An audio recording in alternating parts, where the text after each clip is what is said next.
I looked around. The whole town was painted red. Skulls, bodies, and all manner of innards strewn about. It was all my doing. A rampage, total loss of control. My right arm was still fresh.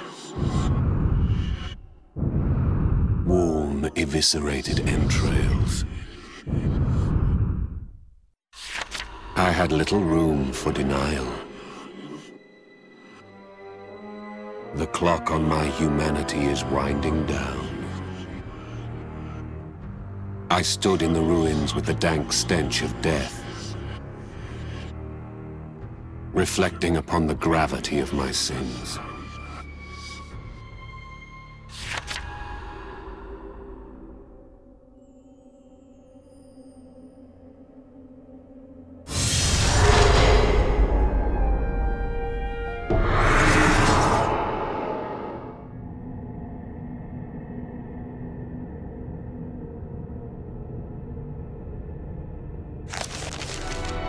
Then an image of my mother flashed into my mind.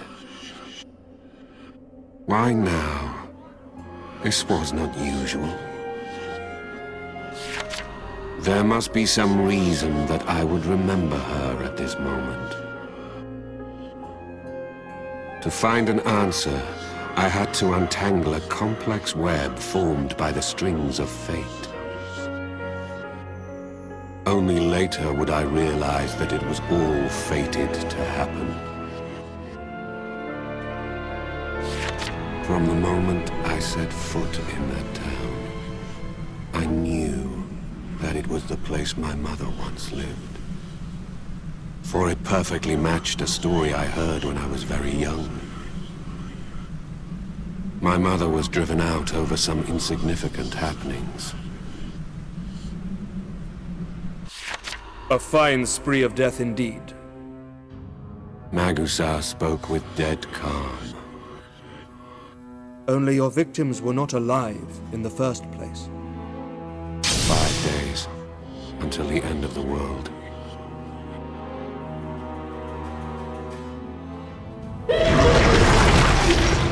The journal begins to touch somehow upon the author's mother. Why would she suddenly come up now?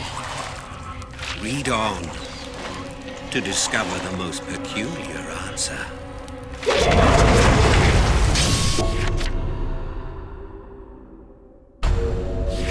When we came upon my mother's town, its inhabitants had perished long before. A story my mother told me long ago explained this. The tale matched what she had said. The townspeople were projections. I had massacred apparitions. Eerie phantoms, which were the work of one man. The man loved his fair town.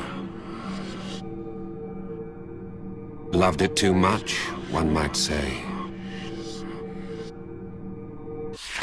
When disease struck the town, the man refused to believe it.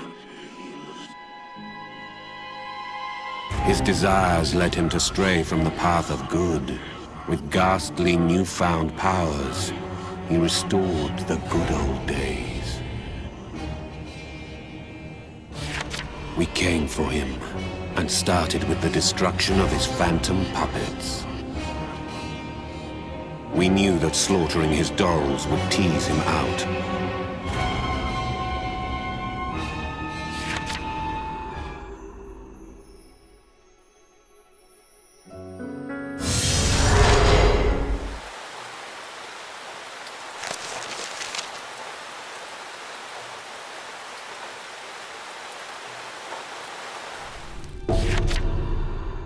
Deeply wounded, the Cerberus fled.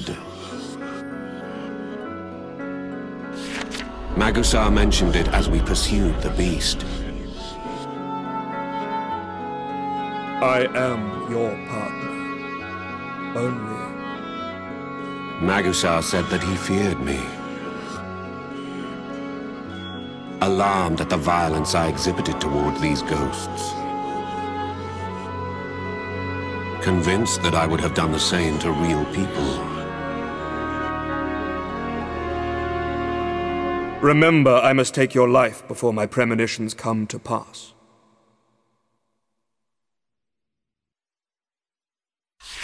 Magusar was preparing for the moment of truth.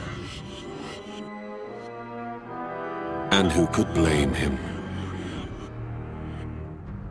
I could feel what was happening to my body. My humanity was approaching its frail end.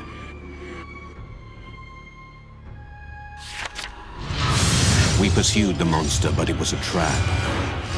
We soon faced a woman who claimed to be Magusar's former partner. 5 days until the end of the world.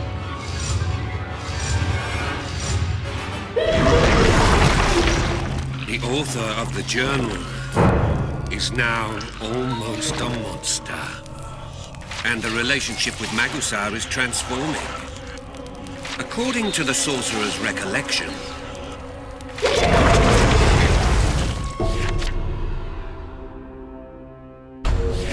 it was Illicebra. She was beaming.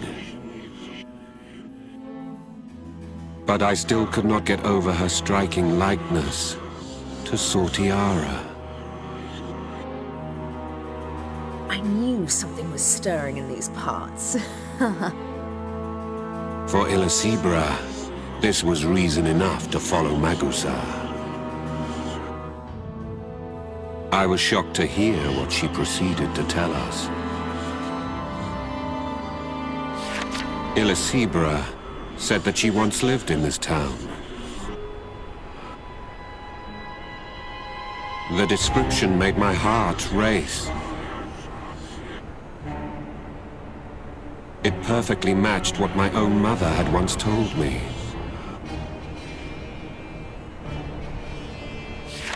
It occurred to me that I had never been able to remember my mother's face.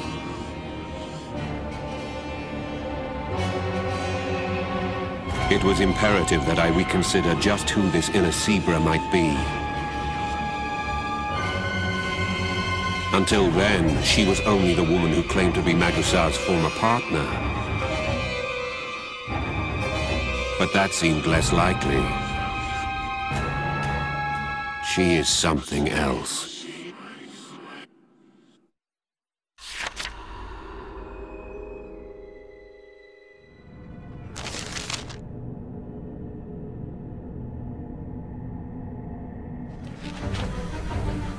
She keeps saying that we used to be partners. I hope you don't mind if I join you. Oh.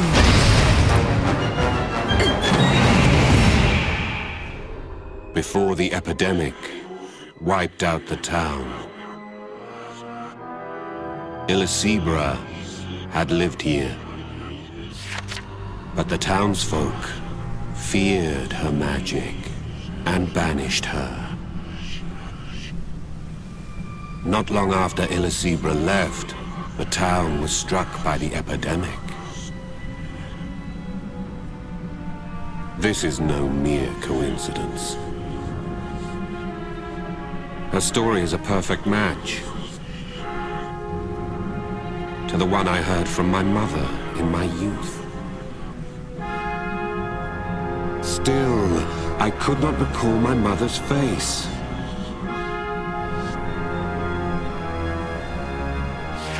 The vagueness of my memory was unnerving. A dreadful thought crossed my mind.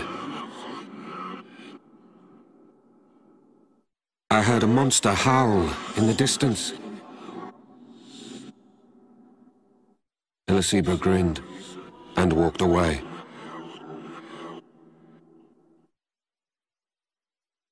Could this witch be my mother? I knew I had to ask, but she was gone before I had the chance. 5 days until the end of the world.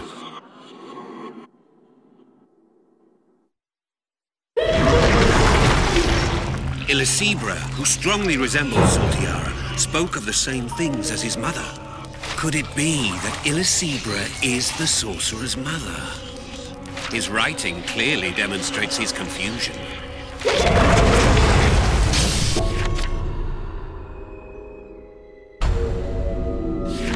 We once again faced the Cerberus. Magusar spoke. He told me that the monster resented me. Yes, he most certainly does.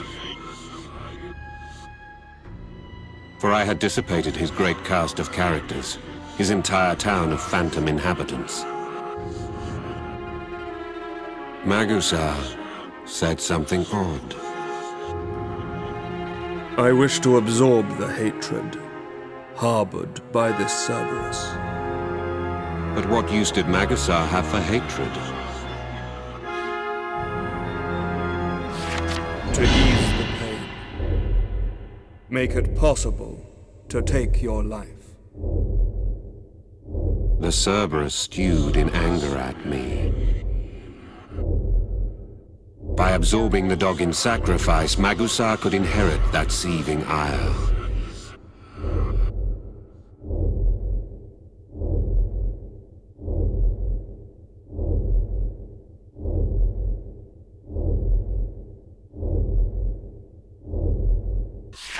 Magusar was thinking ahead, preparing his emotions.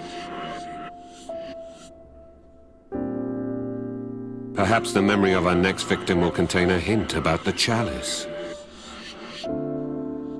I returned to the fray on a sliver of hope.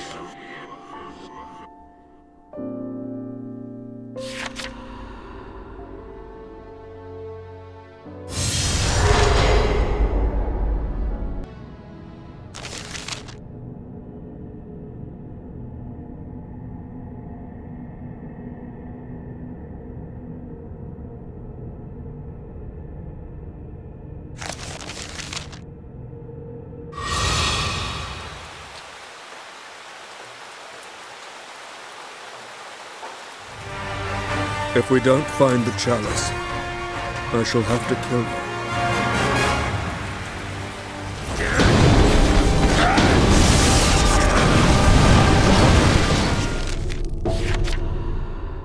We had found no new clues about the sacred chalice. And as for me, I was just another step closer. A step closer towards destroying the world. You are the only one that I am truly honest with. But even so, at first I was determined to not hesitate to kill you. I knew what this meant. How painful it must have been for Magusar to admit these feelings. Why proclaim that you won't hesitate? Unless you are afraid that you will.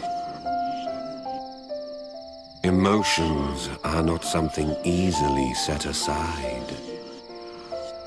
He must, after all, take a life with his own hands. The life of a friend who has given him more time than his own family.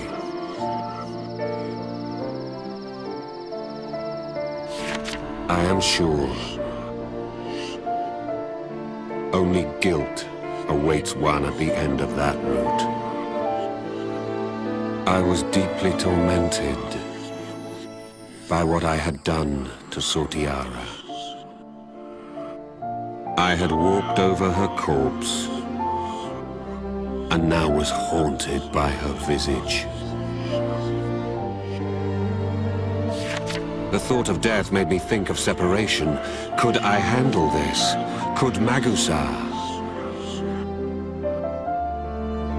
Perhaps our friendship could be forgotten, but our time spent together could not. By now, we accommodated one another effortlessly. We were, after all, human, despite the great prices paid. 5 days until the end of the world.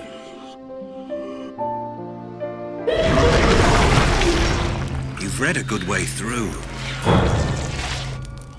Perhaps one day I can divulge the truth to you.